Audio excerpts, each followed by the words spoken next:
Welcome to the Business L&K podcast. I'm Kathy Andersen at the Lincoln Partnership for Economic Development, and I'm joined by John Strope. We're here in the AOI Podcast Studio, one of the great Lincoln companies investing through the Chamber of Commerce and the Partnership for Economic Development. I am excited to be joined by John today. He is the program coordinator for the Heartland Robotics Cluster at Nebraska Innovation Studio. He got his mechanical and materials engineering degree from the University of Nebraska at Lincoln, and after working all over the world, he returned to play a key role in the launch of the robotics cluster. So, John, start us off with, how did you decide to do mechanical engineering at UNL? Well, yeah, first off, thanks for having me. It's really nice to be here. I am really happy to be back in Lincoln, like you mentioned. I've been here for about 2 years. I came here completely out of the blue in 2017 to do my mechanical engineering degree. And I absolutely loved it. I had some of the best experiences. I knew I wanted to forge a career in the entertainment industry. And really what kind of solidified things for me in terms of me actually coming to UNL is I toured Nebraska Innovation Studio. I toured in like 2015, 2016 with Shane Ferreter, and absolutely fell in love with the space. When I came through college, I spent way too much time in the studio. It truly was my happy space. And then after I graduated, I kept in touch with the whole team. And so now that we have this big transformative grant through the Heartland Robotics Cluster, it's been the honor of a lifetime to come back and help be a part of the full-time studio staff to actually help roll out some of these big initiatives that we're working on. Fantastic. Yeah, I love that. Yep. People are familiar with Shane Ferreter, Virtual Incision. Love that, you said spent a lot of time there in the studio. I spent a lot of time. I was one of their first interns. I think at one point they sit me down and said, "Hey, look, you need to go outside a little more." So it was a really, really cool space, and it's been incredible to watch it grow. Yes, and it's continued to expand. And you mentioned, yes, you were there in the formative stages. What is really important about the robotics cluster and its goals? So the Heartland Robotics Cluster, it's put together by Invest Nebraska. I think there was a $25 million award from the Economic Development Administration as part of Build Back Better. Yeah. And so I think that was awarded in 2021, 2022 as a direct result from a lot of the things that we were seeing during the pandemic. We talk a lot about talent retention in Nebraska. We talk a lot about some of the key industries in manufacturing and agriculture and kind of the big economic needs of the state going forward. And one of the really cool things is that between all of the different coalition partners that are a part of the cluster umbrella, we've really been able to hit the ground running, rolling out programs at pretty much every skill level. So we're able to train people up on robotics, automation, embedded systems, a lot of these really high need future skills that we think will be really impactful for where Nebraska is economically, not even just 5 years or 10 years from now, but right now. One of the big things is that, especially when you start talking about manufacturing and all that kind of stuff, it's really tough to find people who want to work, but not only who want to work with the tools and technologies that will make their jobs better. And that's just because Nebraska has a lot of catching up to do. So it's really cool to help be a part of that mission and that journey and really see the progress that we're making firsthand. Certainly. That's interesting. Yes, we have catching up to do. Also, Nebraska really celebrates the manufacturing and advanced manufacturing, and especially we look at what's happening in Lincoln. Mm-hmm. And you mentioned a focus across skill levels. I'm curious on the more advanced side of that. How do you work with corporations or who comes to Innovation Studio looking to upskill or maybe they're looking to enter a position at a manufacturing facility or looking to improve their position within? Tell us more. Absolutely. So one of the really nice things is that Nebraska has tons of employment opportunity. I mean, we have one of the lowest unemployment rates that we've ever seen. Yep. And so the nice thing is a lot of opportunities are out there, and it's been incredible to see just how active a lot of those manufacturing employers or tech startups or all that kind of stuff, just how active they are in that outreach. It's incredible. We're able to work hand in hand with folks like, the Lincoln Manufacturing Council or Lincoln Partnership for Economic Development, all that kind of stuff. And then we've also been able to work directly with a lot of the main employers in town. I don't want to name a ton of names, but on a directed corporate strategy level, we see folks that help support our training programs or might send some of their employees to us to get skilled building training sessions in there. Or even at the personal level, a lot of times we'll go into a meeting room and we'll pitch something and they'll say, hey, that's really good. And by the way, I'd be really interested in this, or I'd love to bring my daughter to come and do this, or all that kind of stuff. So it's really cool to get that kind of engagement. In terms of specific actual initiatives and strategies, we do certificate granting trainings, and that can be on we do like a drone driver's ed type thing where we train people to get their pilot's license. Drone driver's ed. I love that. Yeah, it's actually really fun because, fun fact, you can get a drone license without ever touching a drone. Oh. Which is a little scary because there are a lot of rules and a lot of things. So we actually give people hands-on flying time. And anyway, I digress. Yeah, very important. Very good. Yeah. Yeah, and then we also do Universal Robots Core certification, which is an internationally recognized certification. And that is a really, really great way to get folks that are thinking about embracing future technologies, whether that's on the employer side or on the actual hands-on worker side. That's been a big success for us. And then we are also rolling out a course in robotic welding, so people can go in and learn one of the most directly needed skills right here, right now. The American Welding Society anticipates a job shortfall of about 400,000 by the end of 2026. Wow! And that's across all welding. That's not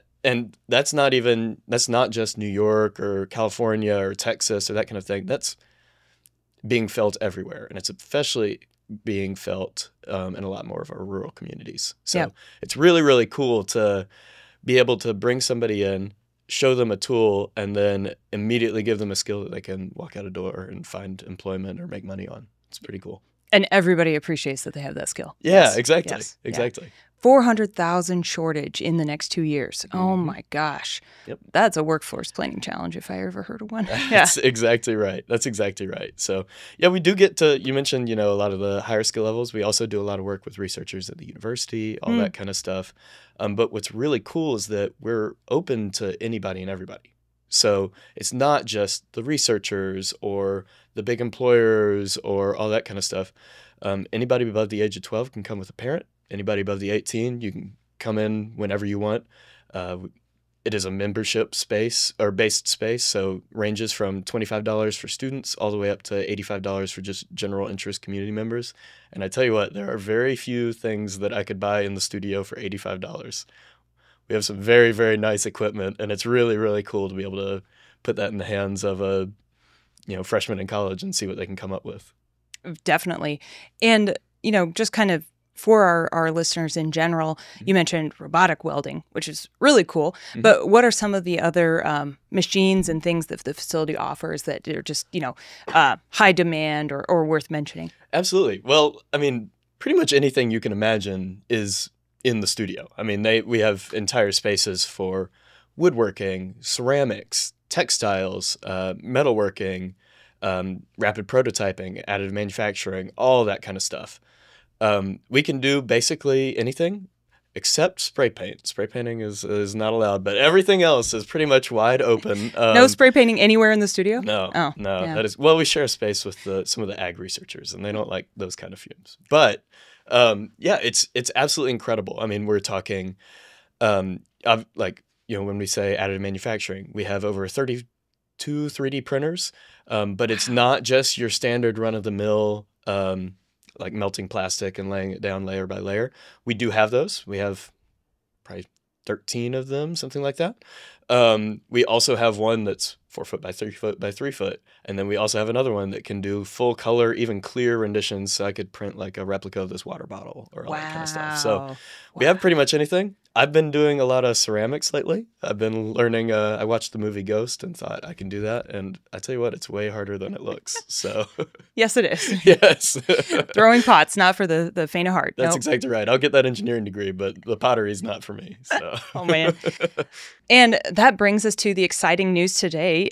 Tell us more about the Innovation Studio Robotics Fellowship. Yeah, okay. So this is basically designed to be an opportunity to capitalize upon everything that the cluster is doing across the state.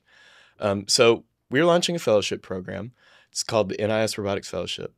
What that allows our applicants to do is they basically get 5 months to build whatever they want.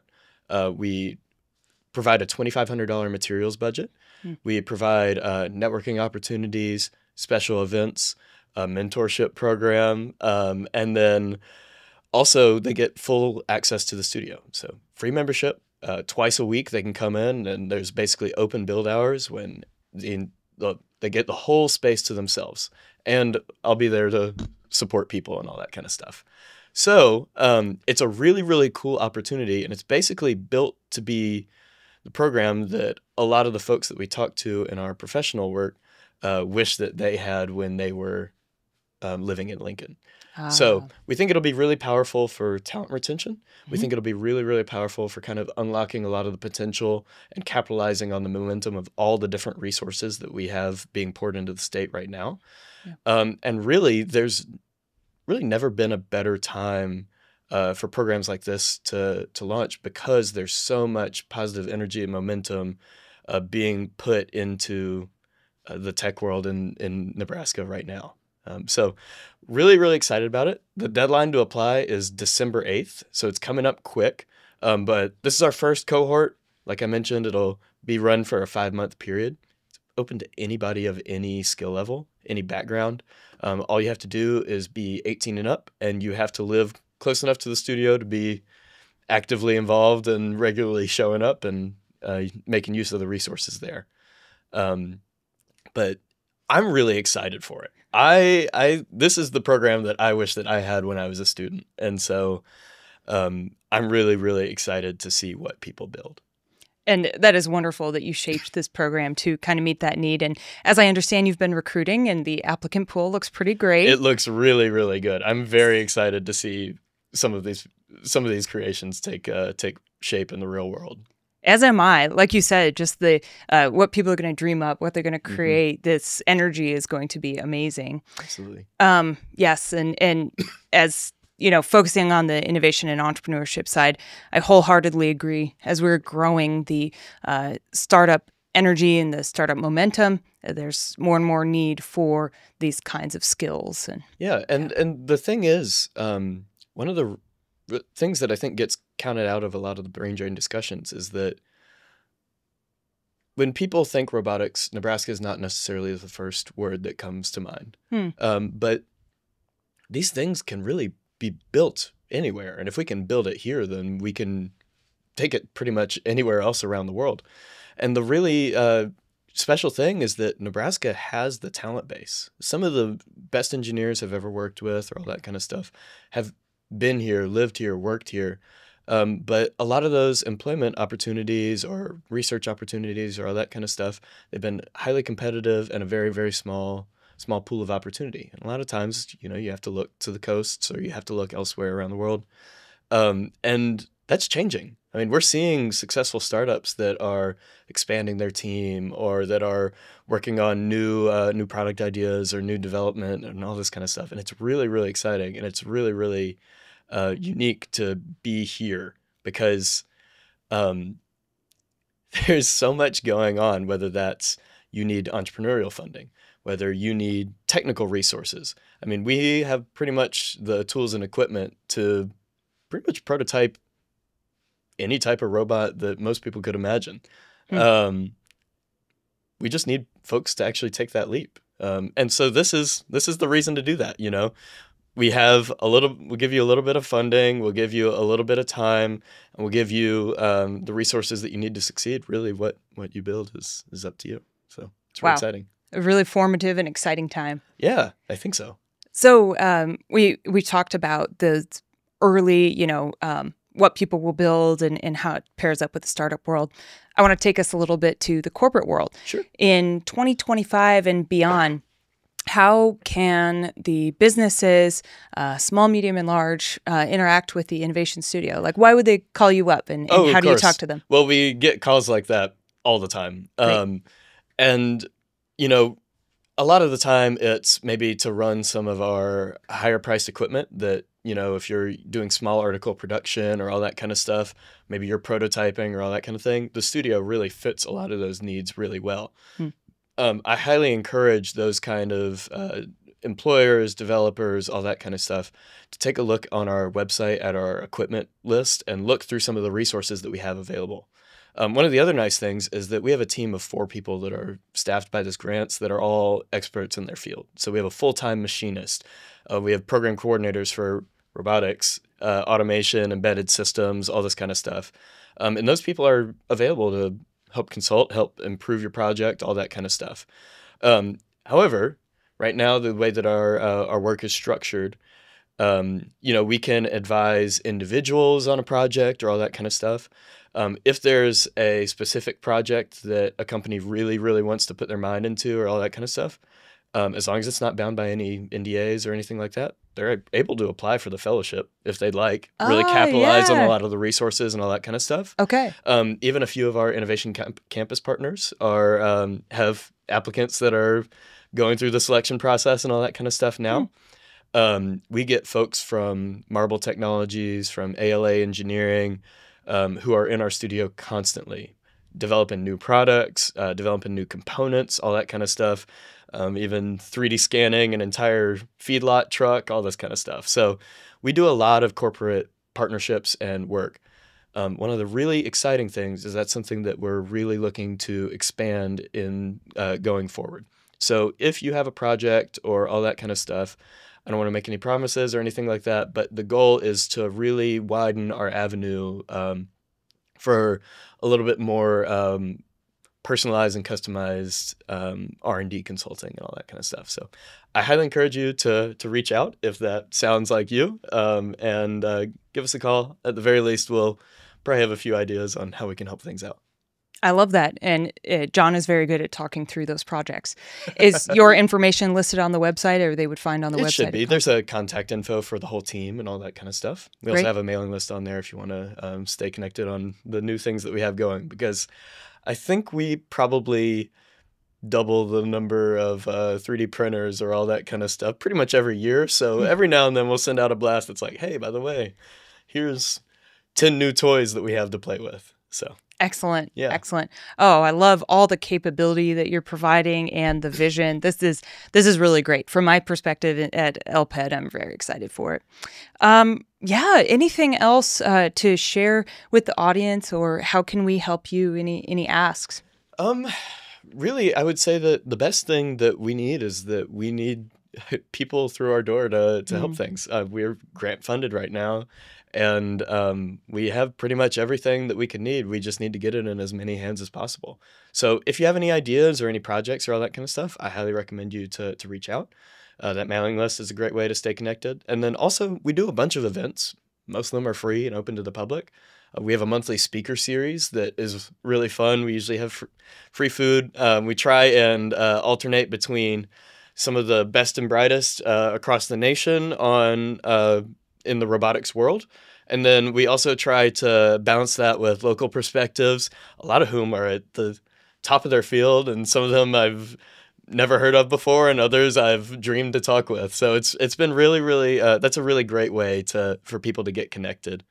Otherwise, we have, like I mentioned, some of our certificate granting programs. It's a great way to keep your skills sharp and hit your professional development goals and all that kind of stuff. And then also, if you're looking, we're in December now, pretty much the entire month of December turns into Santa's workshop. So if you have any ideas for any projects or fun hobbies you wanted to start or all that kind of stuff, odds are you can save yourself a lot of money and head down to the studio. That makes sense. Yeah. Must be fun there in December. It's very fun. I think sometimes we see people making like 6-foot tall Coke bottle statues. And other times we see people prototyping like a 4-foot wide quad rotor drone. So you get a little bit of everything. Wow. Yeah. Wow. It's a fun place to be. People should stop by and check it out. Of course. So thank you very much. Thanks, everybody. This has been John Strope, our guest today, and I'm Kathy Andersen with the Business L&K Podcast. Thanks.